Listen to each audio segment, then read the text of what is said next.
welcome to this week's episode of A Lost Cause. Happy New Year. Yes, Happy New Year. I'm Shawna. And I'm Annie. Apologies for missing last week, but it's not like you guys really care.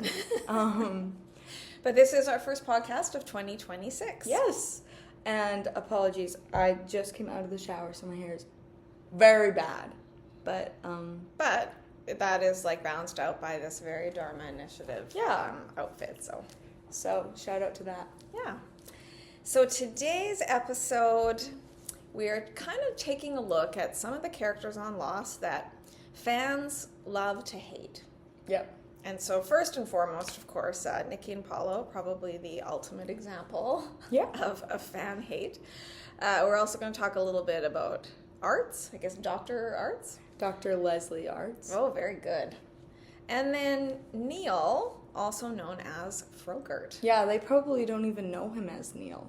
Yeah, we'd have to specify we're talking about Frogurt. So Lost has got so many different characters, many of them very beloved, a lot of even villains that, people love, but then there's the characters that a lot of people just cannot stand.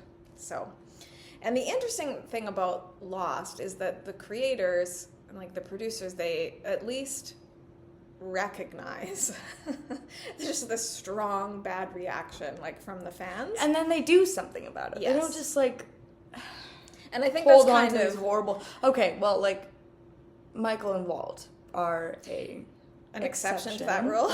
But usually they course correct, and I think they course correct, and I think they do it with humor. So that's going to be sort of a theme that we'll see through this podcast, even though the characters might seem a bit unrelated. There is that kind of thread that runs through. So let's talk about Nikki and Paulo first. So who are Nikki and Paulo? So Nikki and Paulo are survivors of the 815 crash.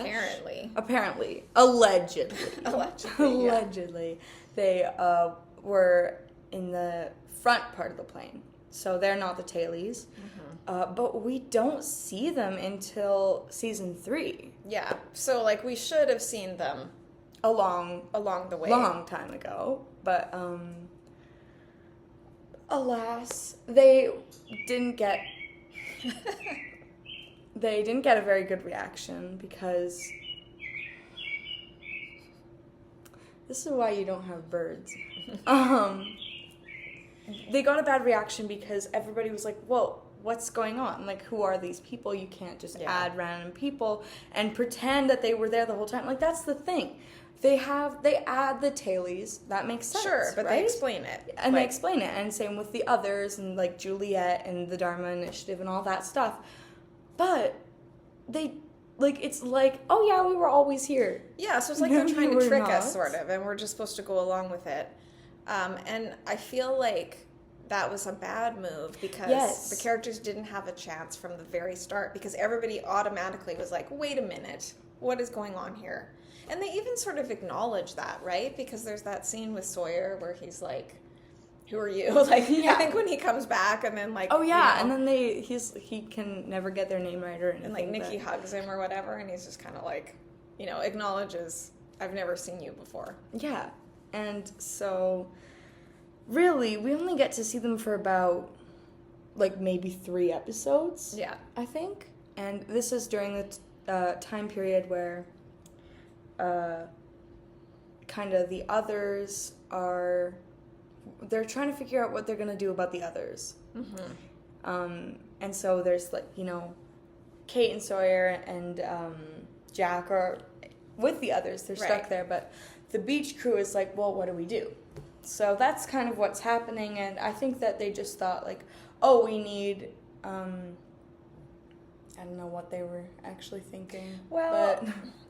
Do you want to talk about Dono's theory? Yeah, we'll talk about Dono's theory. Dono... was not able to make it.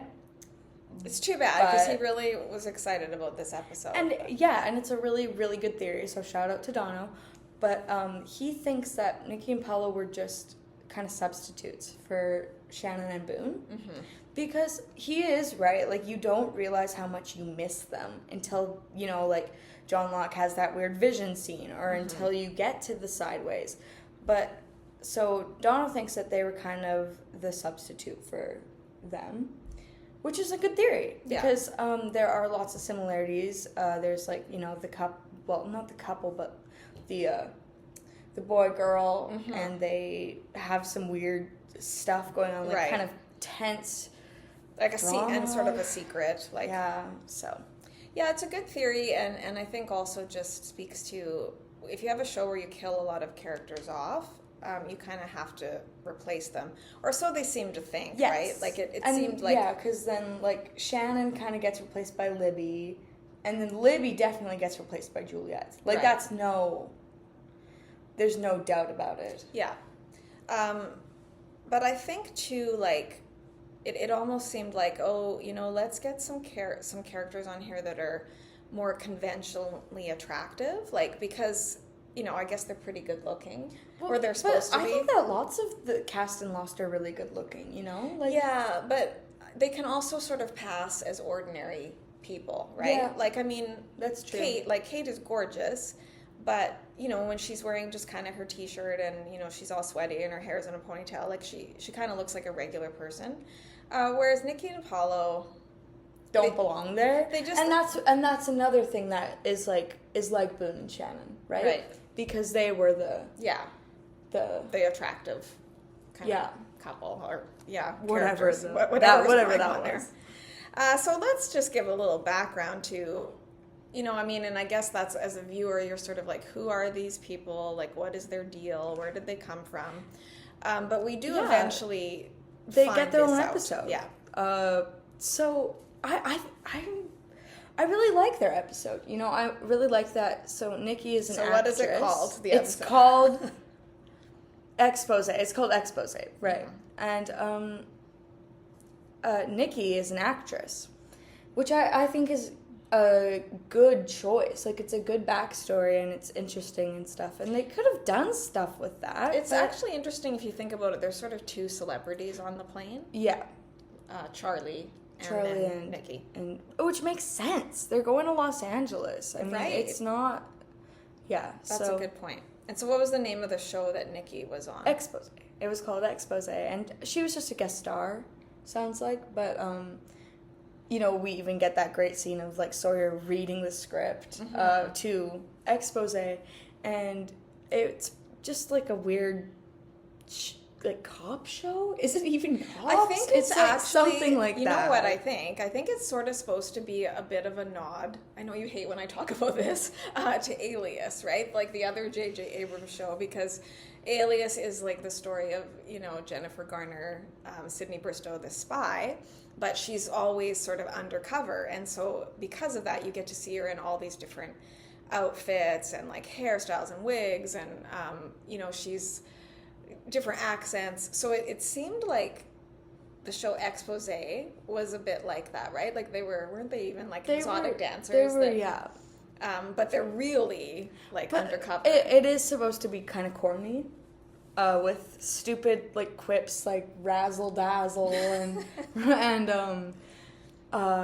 and you know, like they have to find this bad guy, the Cobra, which is, you know, just so classic. Yeah. Whatever kind of show that is. And the sort of the clips we see of Expose, it seems really like, oh, what? Like the guy, what is even happening? You know, the guy you thought was the good guy ends up being the bad guy. And, like, just so cliche, yeah, too. so cliche. And, so yeah, she's an actress on that, and then, like, she gets killed off. Her character gets killed off in the show, within the show. Yeah. And she gets fired, and, like, she's apparently... I think she's romantically involved with the director. Yeah, right? Yeah, that's right. Or she's supposed to be. And so we see her at his house, and then they're eating food, and then he dies. And Paulo's this, like, cook. But then it comes out, oh, they actually know each other. What? But we all knew. Yeah. And the whole ploy was to get these diamonds. Yeah, so it turns out Nikki and Paulo are bad. Mm-hmm. And where did the diamonds come from again? That's never specified. Like, why does he have... So they're in, like, these dolls, right? Those, like, dolls that... Russian dolls? Yeah, the Russian dolls. They're, like, it's in that. So And then they bring the diamonds with them. On the plane. Flight. Right. Because that makes sense. Yeah. And yeah, and then what? They just go back to... They're going to go back to LA. Because I guess they were filming in Sydney. I suppose. I was just trying to think, why are they in Sydney? But yeah. So there's kind of a dark backstory to Nikki and Paulo. And do you remember when we were watching that episode of Law and Order, and I was like, it's Nikki and Paulo, because it was like a whole diamond stealing thing? Yeah. So yeah, now, because I've watched Expose Everything with Diamonds, is Nikki and Paulo. Yeah. And so what is the fate of Nikki and Paulo? The fate of Nikki and Paulo. So, like, that whole episode of Expose is just... It's one of the most... It's a clip show, pretty much. Yeah, and I think, like, people are very divided about that episode. I would say most of the division goes, like, to the negative, where a lot of people would say Expose is perhaps, like... The worst episode. It's or, like, a skip, that one, right? That you can just skip right over it. Or, By the Sea or whatever? No, Stranger in a Strange Land. Nope. Oh. Wrong. Wait, am I right? Yeah. Yeah, that one. The bilingual one. The bilingual one. Anyways. I know a lot of people also don't like the one where Locke beats up Charlie. Oh, right. But, yeah, like Fire and Water. Yeah. Yeah, okay. But anyways, so yeah, that entire episode is just kind of walking through the show, trying to make it as if they were there. Yeah, they were always here. Yeah. Yeah, and so then... It kind of takes us back to, like, other pivotal moments and sort of tries to insert Nikki and Paulo into those moments, right? Like, oh, they actually are the first to discover the plane in the tree. And, like, yeah, right. That's not how it happened. It did not happen, but... Anyways, the whole episode is like them them fighting over these diamonds that they lost. And I guess Paulo finds them and hides them with his nicotine gun. And, like, is hiding them from her. And, yeah, so they just... And then I think Nikki's trying to find them too, and she befriends Artz. Mm-hmm. Which is, Then you realize, oh, I get what they're doing. Yeah. They're, like, just trying. They're just doing it in spite of the fans. Yeah, I was like, let's bring back all the characters you don't like. I mean, I think Expose has some good points. I really don't think it's that bad. We see Shannon again, Mm-hmm. and she's got, like, this, one of my favorite lines where she says, Kate and her two boyfriends or something. Like, it's just a good episode for sort of acknowledging things about the show, like, that fans complain about. It's almost like, fan service, right? It's like, okay, fans, here's an episode just giving you all what you want. We're just going to spell it out. And then we do see Artz again, who is already blown up by this time, and we'll talk about that in a few minutes. Blown up not in, like, a good way. Yeah. And so how does he form part of Nikki and Paulo's... He is, it's just so irritating because, like, on the island, they have, like, these really cool tents and, like, stuff like that. And guess what he's doing? He's been collecting bugs in jars. Of course. He's collecting specimens from the island. It just makes me so mad. Like, just so... That he so can't, like, annoying. Stop being a science teacher even when he's, like, deserted on this island. Yeah. I wonder, do you think Daniel and him would get along? I think they would not. I don't know how Artz would get along with anyone just because he's so fundamentally irritating and, like, arrogant. And it would be tough because, like, Daniel's a real scientist, right? Like, he taught at Oxford, like, he's got this great education. And I think part of the joke about Artz is that he's really just like a high school science teacher. And yeah, he's obviously got his doctorate in something, and insists on being called. Is that right? Like, doctorate? Yeah. No, that's... I'm getting him mixed up with Dr. Linus. Mixed up, but... But anyway, he's very much, like, very arrogant. He's just so annoying. And anyways, Nikki, like, pretty much manipulates him into giving her this spider. It's this queen spider. I think it's called the Medusa spider. And it has very high pheromones, so all the male spiders will come to where this spider is, which is like, I mean, that must be real. I think it is. Yeah.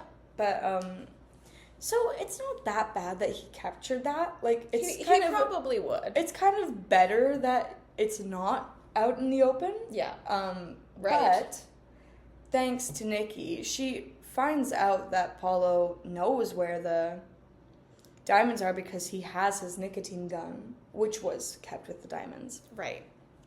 And, yeah, she, like, tries to find them. So they're kind of turning on each other, yes, right? And over she, like, these so she has this jar with the spider, and she throws it on him, and then he gets paralyzed. But it's not, like, forever paralyzed. It's just for about 9 hours, I think. But it mimics sort of death, right? Yes, and your heartbeat drops so low that, like, I think she says even a doctor would have trouble. So it's sort of like, you know, in Romeo and Juliet, where, like, Juliet is sort of faking her death, and then, like, Romeo believes it. It's sort of a similar kind of poison. Well, not at all, but yeah. Yes, it is.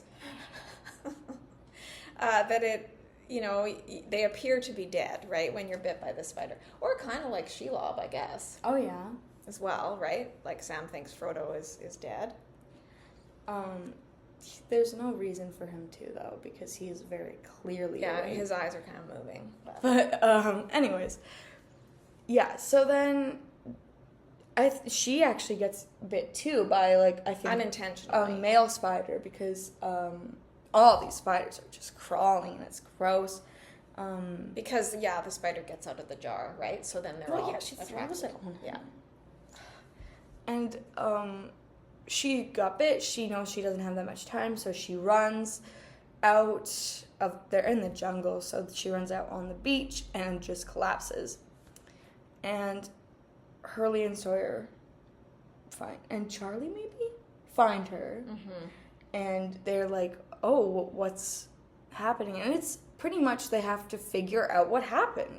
They have to kind of go step by step, retrace all of her steps, and find out what happened. Yeah, and they find the diamonds, too. They do find... No, Sawyer finds the diamonds, and then there's a lot of trust issues within that episode with just, like, the Losties, really. Yeah. Well, because this is at a time where people are a little bit down on Sawyer, right? But it's also a chance for Sawyer to kind of take redeem some... himself. Yeah, and show some leadership. And it's sort of around that same time where Hurley is like, you know... Jack's not here, like, someone's got to step in. Yeah. So Sawyer doesn't, like, you know, surprisingly, he doesn't try to keep the diamonds for himself. I think he does, though, for a little while. But ultimately, in the end, yes. What happens? I don't know. I don't remember. Well, how did they die? Oh, how did they die? Yeah. I thought you were asking about the diamonds. Oh, yeah, they get buried alive. Yeah. Right. And you see it actually from their Okay, perspective. I don't understand why everybody's so disturbed by that. Like, I genuinely don't think that that's that big of a deal. But it would be such a terrible way to die. Yes. To be like, I'm not dead, you know, but not being able to communicate that. And, like, sadly, it's the people, like, our Losties that kind of kill them, like, unknowingly, right? Because they bury them. And then they're actually covered with these diamonds. And then they do revisit that, like, yes, with Miles, because he can communicate with the dead or figure out how they died, and he says something along the lines of, there's 2 people that were buried alive with, and with like, however much money there was. So, I mean, you know, I have access to money, but it's no good to me. Like, there's diamonds right over there. So that is the fate of... tragic end of Nikki and Paulo. So we've talked about this a little bit already, but, like, why do you think people hate them so much? I just think that it's because they got added too far into the show. Like, we don't care about that stuff. We don't want to be introduced to these characters. And it's kind of insulting to the fans. And it's like, oh, yeah, they were always here. Right, Like, just go along with it. No, they weren't. Right, yeah. I agree. And, like, they stick out a bit, like you said. So there was a very, very strong reaction. And I remember, like, watching the show in its original run, having the same reaction of, like, what is this? Like, come on, you guys. But not being aware, because this was sort of before... I mean, I think there was social media, but it wasn't like it is now. not aware that like there was just this groundswell of anger over these characters. And so they got rid of them. And it's interesting that, well, I guess this is kind of leading into our what's up with that, but like on the Getting Lost documentary where they interview, you know, the show creators, they try to say, oh yeah, no, we always intended to kill them off like that.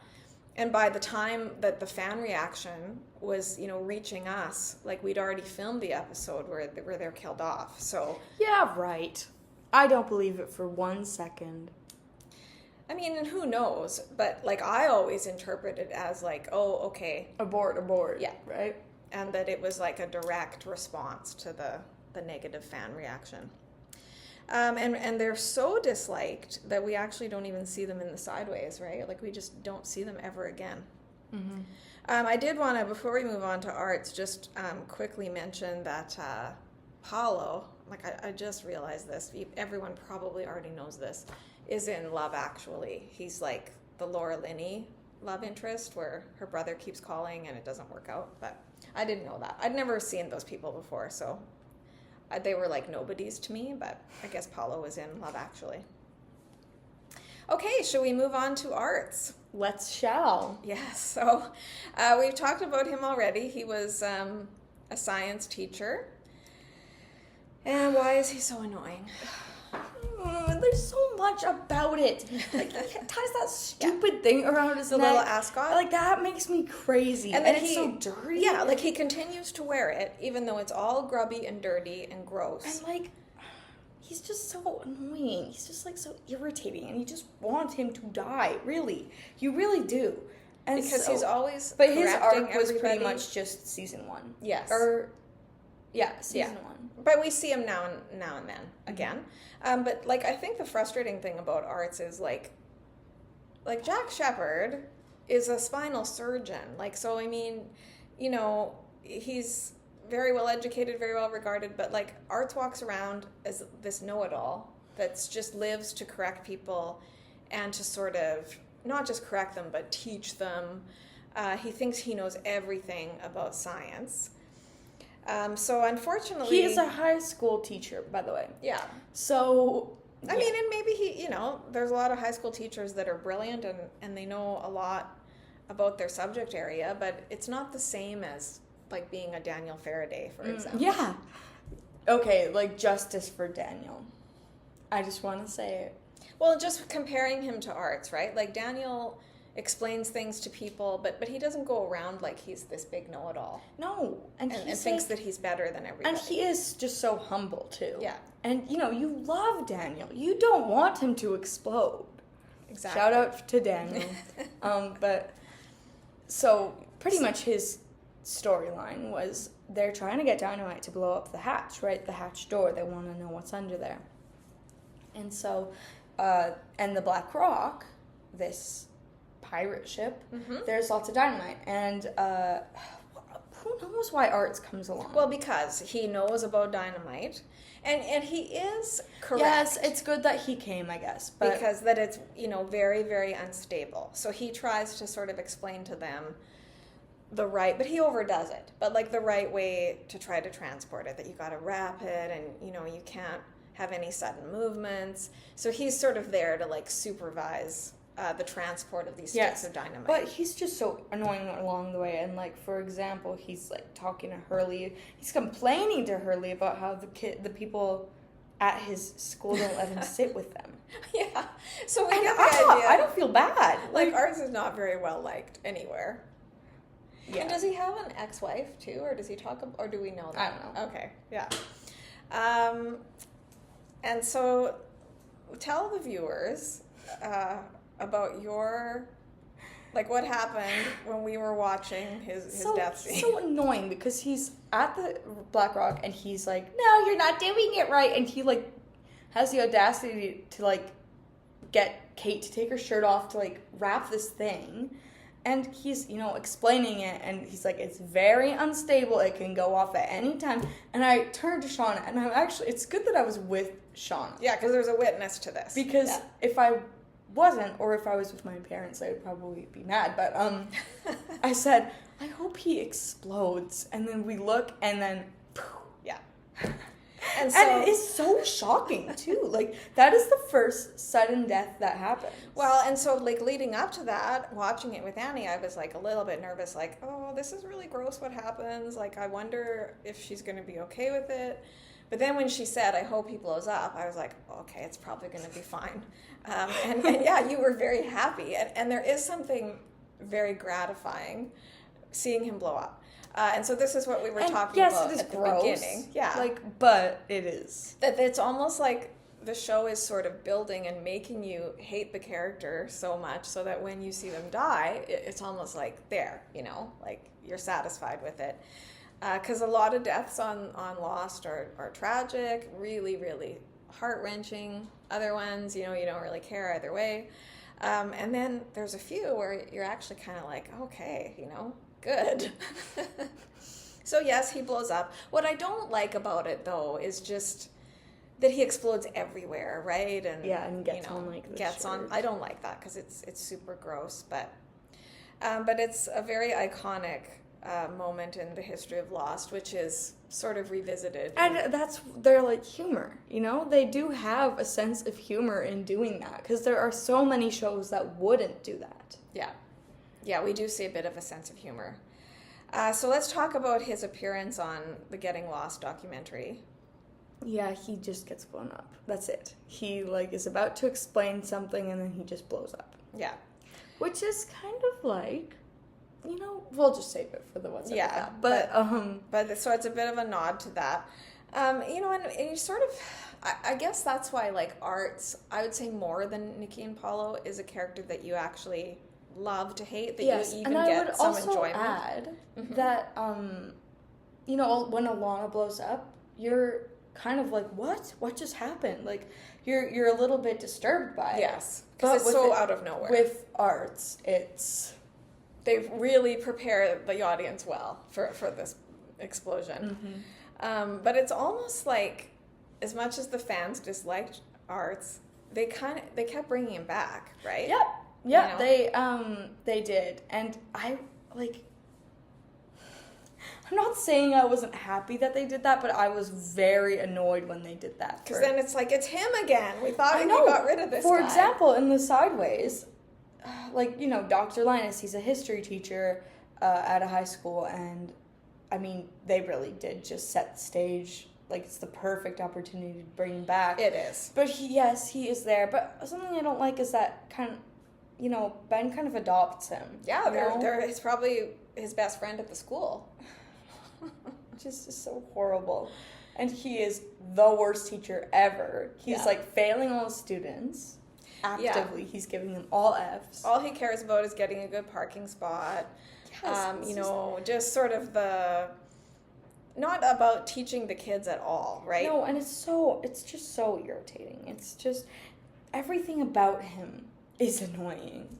But it's kind of brilliant to bring him into that Sideways plot line, because he does play a really useful role in sort of like giving Ben someone to talk to, right, about Ben's plan that he's going to blackmail the principal, you know, so that he can get his job, and like Artz is going to sort of help him out if he gets a good parking spot, you know, and he makes comments like, boy, Linus, like, I never, you know, you're a real killer, like, who knew? And so it's a good sort of narration almost in terms of this sort of moment of choice, right, where like Dr. Ben Linus is at this crossroads that he can sort of be the Ben that he was on the island, or he can do the right thing and sort of sacrifice his own ambition to help Alex. So like Artz is just a helpful, I guess, part of that story. So I don't mind that he's back in the Sideways. And then we see him, of course, in the Nikki and Paulo storyline as well, because he's already exploded, right? So I do just let out an audible groan every single time he's brought up. Like Artz, come on, it's just so annoying. Well, and even if you like see him, have you ever seen him in anything else? Yes, I told you I was at like a hotel, and it was just me and my mom. And I looked up from my phone at the screen and I was like, hey, that's Artz, isn't it? And she was like, yep. And she turned it off because it was like a not appropriate show. But still. But just the reaction of like, oh, it's him. Which isn't fair. Like, I feel bad for him. Yeah, so maybe this is a good time to sort of segue into our What's Up With That segment. It's like, what's up with that? Because you do have to feel for the actor who, I'm sorry, I don't even know his name. Oh, I bet I do. Because it's hard, and maybe he has fun with it. But, he does a very good job of getting us to hate him. He does. So he knows his assignment. He does it well. And he's obviously got a really good sense of humor about it because, like we talked about in the Getting Lost documentary, that is his only appearance. Like, we see him for maybe, a split second and, on this TV screen, and then the TV blows up, and it's sort of this joke. But I really have a problem with, and we mentioned this in terms of Sterling Bowman. Yeah, but, it's even worse. It's even worse with Artz because, he's taking time out of his schedule. Maybe he even had to travel.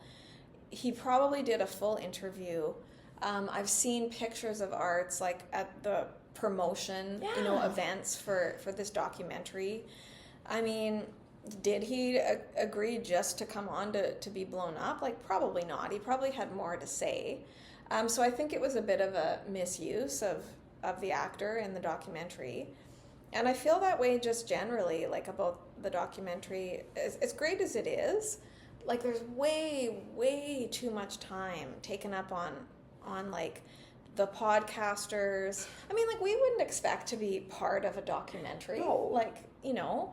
And then just sort of these random fans where we're sort of why Especially because there's just so many documentaries out there. Yeah. Why would they single them out by doing that? And there's just so much focus on it. And I'm glad that, people with cancer have really seen Lost as a source of inspiration and that, there's a lot of charity work. That's great. But it just took up so much of the documentary. And also, they talk so much about this Vanity Fair article, about kind of the toxic environment in the writer's room. And I just feel if you're a big enough Lost fan that you're going to invest 2 hours to watch this documentary, that's not really what you want to hear about. The only reason that, the documentary got any attention is because he managed to get the cooperation of so many of the cast members, J.J. Abrams himself. That's who we want to see. Yeah. And I find it really frustrating that now, after the documentary's over, sometimes you'll see little clips of footage that wasn't used in the documentary, and it's really interesting. You know what I think we should do? I think we should make our own documentary. Well, we don't have access to that footage, but... Well, no, but we make our own one. Yeah. We contact all the people. Mm-hmm. If they don't cooperate, we will send people to go get them. Well, they couldn't get Matthew Fox, so... We'll get him. Okay, when we meet Dominic Monaghan in April, this will be our step one. Mm-hmm. We'll try to talk him into doing it. We talk him into doing it, but also we get only our favorite characters. So there's no people we don't want to see, right? Yes. There's no Bai Ling, none of that. No, thank you. We really give Artz and Sterling Bowman their moment to shine. Yeah. They take out half the documentary. Well, and maybe Dominic Monaghan, he'll finance it, and so he can have creative control, and then he can pay for the whole thing. And then you know what? We're gonna interview Juliet's husband because she's in 3 things, and then Donna can meet him and be like, "You're a person of interest." Mm-hmm. Yeah. But I'm gonna be like, "You're in Nicole Wallace's episode of Law and Order, right? And you got run over by a bus in Lost, like Mean Girls." And that's what we're going to do. Yeah. So just after the great Criminal Intent podcast, be ready for our See, there is no off switch, to us. So because we're just flowing with amazing ideas. Mm-hmm. It just never ends. But that's our what's up with that. Not really Yeah. fair, It to isn't Artz. fair. And many others too. And like I was telling Annie, that one clip I was like, I don't remember this being in the documentary, but it's an interview with Richard, and he's talking about how his wife like sent him to get, to the drugstore to get groceries, and then she had like eyeliner on the list, and he was like, I'm not buying eyeliner. People already think that I, use eyeliner, and I don't. You cut that out. Like, why cut that out? That's the best thing ever. Like, especially for just, because really huge segments of that documentary are kind of a big who cares, like. But yeah. Now we should move on to Neil, because Right. I see we don't have that much time left. But Yeah, well, Neil, there's not a lot to say about Neil, but... But he was mentioned before, like Frogurt. Yes. So that's good. We give you a thumbs up for that. So it's not the same situation as Nikki and Paulo, right? Because this is another example of one of Sawyer's favorite nicknames. So why is he called Frogurt? I think he ran Yeah, a yogurt that's it. place. He ran a Frogurt, stand. So Sawyer calls him Frogurt, and then everybody just calls him Frogurt, I think, except for Rose, maybe, but...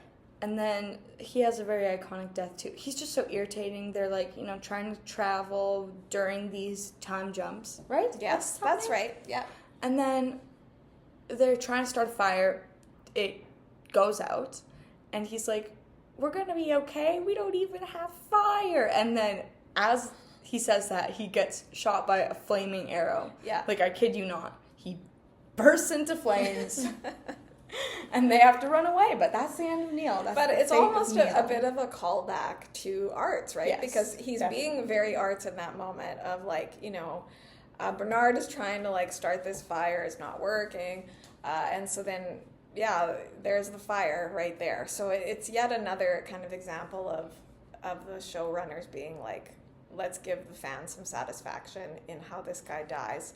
And I think we see Frogurt in the sideways too, like maybe on the, when the flight doesn't crash, I think he's... Oh, yeah, you're right. He's just but he's just asleep though. Yeah, but still. So not quite as much anger directed at Frogurt, but another character you kind of love to hate. And I mean, we could include, Phil or whoever else, right? There's a few of them in there. Maybe even, I wouldn't say Rosinski because I don't have any hate for Rosinski, but a lot of people do. Yes. So kind of on an unfortunate note, yes, we like to talk about things happening in the world, especially the loss with the Lost cast. Some bad news about Evangeline Lilly this week. Yeah, you tell them. Yeah, so I'm not sure what movie she was filming. May have even been that Lord of the Rings movie. I'm not sure. But it's a scene involving a horse. I think she fell face first into a rock. And since then, it has now been confirmed that she suffered brain damage as a result of that injury. So yeah, lots of concern for her, and really sending our best wishes that she makes a full recovery. She's pretty great. We love Evangeline Lilly. She's in so many. Well, I guess she's in Marvel, and she's in The Hobbit, and she's in Lost, of course. And did a great contribution to the Get Lost documentary. She was amazing on that. I don't really know if the documentary would have worked without her, because she was so good. And she's wearing that cool Wonder Woman belt. Yeah, that's right. And because she gave such a great contribution, it sort of balances out that we don't see Matthew Fox. So and I really appreciated what she had to say. So I feel bad that happened. But so praying for you. Yes. And what is our shout out this week? Our shout out is documentaries. Right. Because we were talking about the Lost Cause. Getting lost. So much this documentary. Some bloopers there. That's okay. But also we've been watching the Taylor Swift The End of an Era docu-series, as well as the Get Back. Yeah, so as far as the Taylor Swift documentary, just kind of a separate little mini shout out to the episode Marjorie. If you haven't seen it, we would really recommend it. It's really good. It's really good. It's really sweet. It's really, emotional. So good cry time. Yeah. And then the Get Back documentary was actually out, I think, about 4 years ago. But because like the Beatles anthology was just released on Disney Plus, I watched that. And then I was like, I need more Beatles. And so to fill the void, I'm rewatching the Get Back documentary, which is actually just an amazing thing. So it's Peter Jackson, who is the director of the Lord of the Rings movies, kind of got access to like hours and hours of footage during the Let It Be sessions. And it's like just being a fly on the wall. It's like, do you want to know what it was like in the recording studio and just right in the midst of kind of the breakup of the band? It's actually really amazing. That they got all that stuff. Yeah. And so I just showed a little bit of it to Annie last night, but what were some of the standouts for you? My favorite Beatle is Ringo. Just because of my own, music-wise, I have no favorite Beatle. I love all of them equally. I love all of them, but Paul's my favorite. I love all the Beatles, but Paul's my favorite. Sorry about that little quote there, but if you know, you know. But personality-wise, actual person-wise, it's definitely Ringo. I decided he was going to be my favorite when I became a hippie, and because he has the same birthday as me, which I think is really cool. Yeah. But he is just so easygoing and chill. Yeah. And but everyone else is so annoying. Just so annoying. And when you're watching it, not all the time. Not all the time, but there are times when they are all being annoying. Yeah. I mean, there's times when they're just being so hilarious and so funny. And you know what? Mini hot take that I'm just gonna let you chew on for a little while. Yeah. And Shawna keeps arguing with me about this.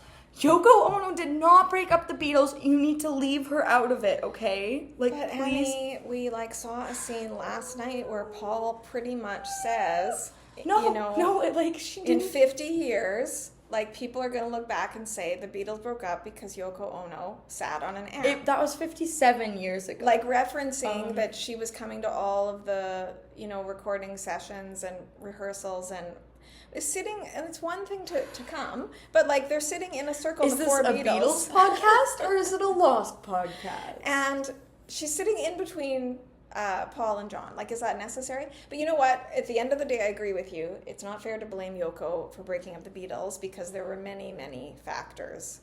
She was only one issue. Okay, but you're right. Anyways, but my real hot take. Okay, but let's just say one more thing about the Beatles, which I think is important. Is what did we do on New Year's? Oh yeah, we went to a 60s benefit concert and I got my nails done for it. And they did a whole Beatles segment where they were dressed like the Beatles and it was great. It was glorious. And I got a Woodstock comment towards me, so that was pretty awesome. Yeah, we loved it. But speaking of Ringo, that's what made me think of it. They did a couple Ringo songs. And then didn't the guy say anybody out there Ringo's your favorite? And it was just I rose my hand, but they didn't even acknowledge me. So then they were kind of no love for Ringo, and I felt bad for Ringo, I love Ringo, so it's okay. So shout out to Ringo as well. We're just gonna toss out the shout outs. Well, just like we do with our Emmys. Yeah. Anyways, my real hot take is that it is not the character's fault at all. It's the writer's fault that you hate them. Yes. They are all great actors. They are all, they just got a job to do. And they did the best they could with Yes, and they did a really good job. So please stop harassing them, okay? Yeah. It's not their fault. And particularly in the case of Nikki and Paulo, right? I think they were sort of set up to fail right from the start. As far as Artz, he was supposed to be hated, and that was the plan all along. But regardless of what they say, it's just hard to believe that they didn't sort of say, oh, okay, that was a mistake. Let's correct this and just kill them off in a way that's gonna satisfy all the fans.